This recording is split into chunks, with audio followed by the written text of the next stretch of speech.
إن الحمد لله نحمده ونستعينه ونستغفره ونعوذ بالله من شرور أنفسنا وسيئات أعمالنا من يهد الله فلا مضل له ومن يضلل فلا هادي له أشهد أن لا إله إلا الله وحده لا شريك له وأشهد أن محمدا عبده ورسوله يا أيها الذين آمنوا اتقوا الله حق تقاته ولا تموتن إلا وأنتم مسلمون يا أيها الناس اتقوا ربكم الذي خلقكم من نفس واحدة وخلق منها زوجها وبث منهما رجالا كثيرا ونساء واتقوا الله الذي تساءلون به والأرحام إن الله كان عليكم رقيبا يا أيها الذين آمنوا اتقوا الله وقولوا قولا سديدا يصلح لكم أعمالكم ويغفر لكم ذنوبكم ومن يطع الله ورسوله فقد فاز فوزا عظيما أما بعد فإن أصدق الحديث كتاب الله وخير الهدي هدي محمد صلى الله عليه وسلم وشر الأمور محدثاتها فإن كل محدثة بدعة وكل بدعة ضلالة وكل ضلالة في النار. Ma'asyiral muslimin, jamaah Jumat rahimakumullah. Sesungguhnya di antara salah satu akhlak yang tercela, bahkan ia merupakan dosa besar yang Allah Subhanahu wa taala ancam dia dengan azab yang menghinakan, yaitu sifat kikir, sifat bakhil, sifat pelit. Akhlak yang tercela ini seringkali Allah Subhanahu wa taala singgung di dalam banyak ayat. Begitu pula dengan Nabi kita yang mulia Rasulullah sallallahu alaihi wasallam menyebutkan sifat bakhil ini dalam banyak hadisnya. Salah satu di antara dalilnya seperti misalnya ayat yang ada di dalam surat Ali Imran, di mana Allah Subhanahu wa taala berfirman, ولا يحسبن الذين يبخلون بما آتاهم الله من فضله هو خيرا لهم بل هو شر لهم سيطوقون ما بخلوا به يوم القيامة. Allah Subhanahu wa taala berfirman, dan janganlah sekali-kali orang yang bakhil, orang yang kikir dengan harta yang Allah berikan kepadanya, janganlah sekali-kali mereka mengira bahwa sifat kikirnya itu bisa mendatangkan kebaikan. Bal huwa syarrun lahum. Kata Allah Subhanahu wa taala, justru sifat kikirnya akan mendatangkan malapetaka dan keburukan baginya, baik di dunia maupun di akhirat. Sayutawwaquna ma bakhilu bihi yaumal qiyamah.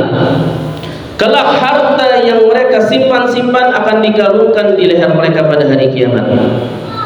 Baginda yang mulia Rasulullah sallallahu alaihi wasallam ketika membacakan ayat ini, beliau mengatakan, "Man atahu Allahu malan falam yuaddi zakatahu مثل له ماله شجاعا أقرع له زبيبتان يطوقه يوم القيامة يأخذ بلهزمتيه يقول أنا مالك أنا كنزك."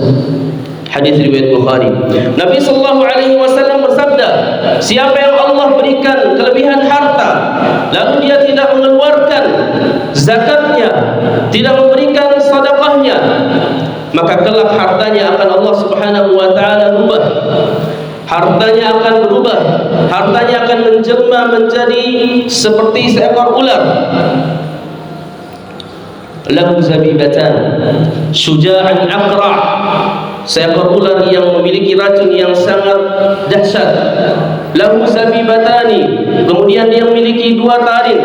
Yutawwiquhu yaumal qiyamah, ia akan melilit lehernya. Ya'khudh bilihzimataihi, lalu akan menggigit dua tepi mulutnya dan seraya akan mengatakan, ana maluk, ana kanzuk, akulah hartamu dahulu yang kau simpan-simpan. Demikian juga Allah Subhanahu wa taala berfirman, alladzina yabkhalun wa ya'muruna an-nasa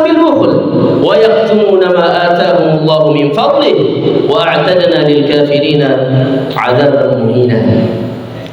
Yang artinya orang-orang yang bakhil dan tidak cukup sampai di situ, mereka menyuruh orang lain untuk berbuat bakhil, berbuat pelit, wa yaktumuna ma atahumullahu min fadli, serta mereka menyembunyikan harta, kelebihan-kelebihan harta yang Allah berikan kepada mereka. Wa a'tadna lil kafirin 'adzaban muhina, dan kelak kata Allah Subhanahu wa taala, kami akan siapkan bagi orang-orang yang kafir seperti mereka ini azaban muhina, yaitu azab yang menghinakan. Kafir dalam hal ini, ma'asyiral muslimin rahimakumullah, dia adalah kafir kufur nikmat. Karena kata kufur diambil dari kata taghtiyah yang berarti menutupi, menyembunyikan. Oleh karenanya Allah Subhanahu wa taala sebutkan orang-orang yang bakhil ini dengan orang yang kafir karena menyembunyikan harta yang Allah Subhanahu wa taala berikan kepada mereka, serta mereka tidak mau menginfakkannya di jalan Allah Subhanahu wa taala. Demikian Nabi sallallahu alaihi wasallam juga bersabda, wa ayyuda'in adwa minal bukhli, adakah penyakit yang lebih parah daripada penyakit orang yang dengki, penyakit orang yang bakhil, penyakit orang yang kikir. Demikian juga para sahabat terdahulu pernah menyanjung seorang wanita di hadapan Rasulullah sallallahu alaihi wasallam. Mereka mengatakan, sawwamatun qawwamah, ya Rasulullah, ada salah seorang wanita rajin salat malam, rajin berpuasa, illa anna fiha bukhl, kecuali hanya saja wanita ini memiliki sifat bukhl, sifat kikir, sifat bakhil. Maka kata Rasulullah sallallahu alaihi wasallam, fama khairuha idzan, kalau begitu kebaikan apa yang kalian harapkan dari wanita tersebut? Hadis riwayat Imam Al-Baihaqi dalam kitab beliau Syu'abul Iman. Demikian juga sahabat yang mulia Asma binti Abi Bakar As-Siddiq radhiyallahu anha, putrinya Abu Bakar. Beliau pernah bertanya kepada Rasulullah sallallahu alaihi wasallam. Beliau mengatakan, "Ya Rasulullah, mali malun illa ma adkhala alayya Zubair." Ya Rasulullah, aku tidak punya harta selain daripada nafkah yang suamiku Zubair bin Awwam berikan kepadaku. Fa atasaddaq, apakah aku masih dianjurkan untuk bersedekah? Maka kata Rasulullah sallallahu alaihi wasallam, tasaddaqi wa la tu'i fayu'a 'alaiki. Kata Rasulullah sallallahu alaihi wasallam dalam hadis riwayat Bukhari, tasaddaqi, tetap engkau harus bersedekah dan janganlah engkau simpan di dalam WA. La tu'i, jangan simpan hartamu di lemari, di berangkas. Fayu'a 'alaika, niscaya Allah Subhanahu wa taala akan menahan karunia-Nya darimu. Oleh karenanya salah seorang ulama salaf juga pernah mengatakan, yang bernama Ibnu Muflih rahimahullahu taala dalam kitab beliau Al-Adab Syar'iyyah, beliau mengatakan, ajaban lil bakhil, sungguh aneh kehidupan orang bakhil. Al-muta'ajjil lil faqri alladhi minhu harab, wal mu'akhir lil sa'ati allati minha talab. Beliau mengatakan, sungguh aneh kehidupannya orang-orang bakhil. Mereka justru malah mempercepat kefakiran yang mereka lari darinya. Wal mu'akhir lis sa'ati allati iyyaha talab, dan mengakhirkan, menunda-nunda kekayaan yang selama ini ia mati-matian dalam mencarinya. Fayakunu 'aishuhu fid dunya 'aishal fuqara wa fil akhirah hisabuhu hisabal aghniya, sehingga kehidupannya di dunia layaknya kehidupan orang-orang fakir, padahal dia memiliki harta, sementara di akhirat hisabnya akan tetap dihisab dengan hisabnya orang-orang kaya. Oleh karenanya, ma'asyiral muslimin, jamaah Jumat rahimakumullah, orang yang bakhil kesimpulannya memiliki dua kesengsaraan. Kesengsaraan yang pertama di dunia dan yang kedua di akhirat. Adapun di dunia, maka dia sengsara hidup seperti orang-orang fakir, padahal dia memiliki harta namun dia tidak menikmatinya. Dan yang kedua, kesengsaraan yang kedua adalah kesengsaraan di akhirat, kesengsaraan di mana dia akan dihisab sangat lama oleh Allah Subhanahu wa taala, karena hisabnya sama seperti hisabnya orang-orang kaya.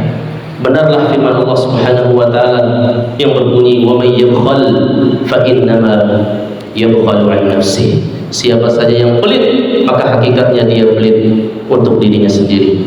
Aqulu ma sami'tu wa astaghfirullah li wa lakum wa lisairil muslimina min kulli dhanbin wa khati'ah fastaghfiruhu wa tubu ilayhi innahu huwal ghafurur rahim.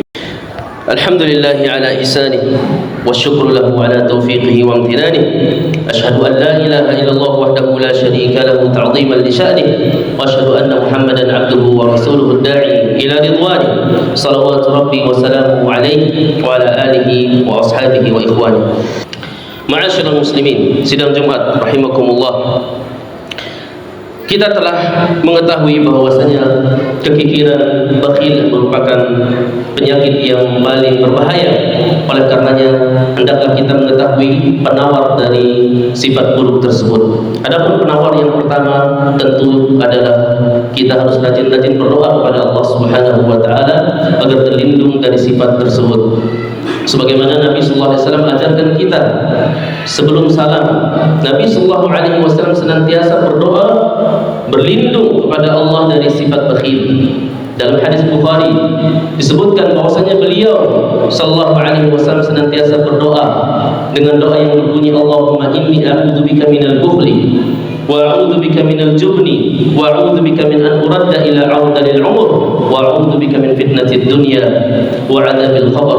Ya Allah, aku berlindung kepadamu dari sifat bakhil, aku berlindung kepadamu dari sifat al-jubn, dari sifat orang yang penakut.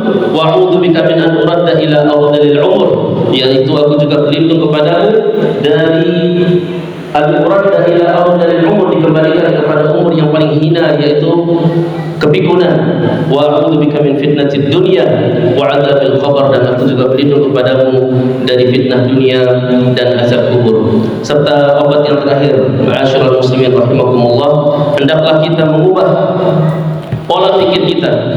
Mungkin selama ini kita berpikir bahwasanya apabila kita mengeluarkan harta, apabila kita menyedekahkan harta, maka harta kita akan senantiasa dan cepat mudah habis, dan yang kita simpan justru akan utuh. Tidak, justru pola pikir seperti inilah pola pikirnya orang-orang bakhil. Sebagaimana Al-Imam Al-Hasan Al-Basri yang dinukilkan oleh Ibnu Muflih dalam kitab beliau Al-Adab Syariah, beliau pernah ditanya bagaimana pola pikirnya orang-orang bakhil, maka beliau mengatakan, huwa an yara rajula ma yunfiquhu talafan wa ma yumsikuhu syarafan, yaitu orang tersebut, orang bakhil adalah orang yang memandang apa yang ia keluarkan sebagai kerugian dan apa yang ia simpan sebagai keuntungan besar.